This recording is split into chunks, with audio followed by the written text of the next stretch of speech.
Salari ng isang British national sa Cagayan de Oro City. Makikipagkita raw sanang dayuhan sa kanyang chatmate na Pinay na taga roon.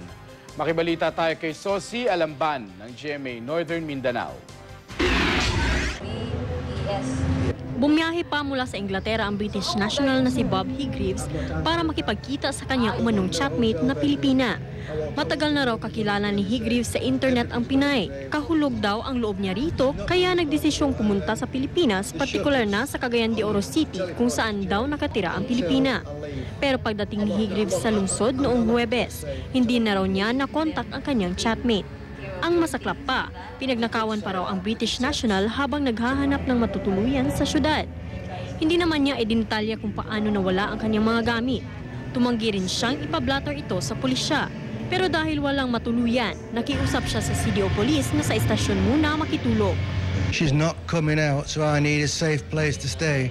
Somewhere which is safe, and this is the only safe place until I leave I can stay.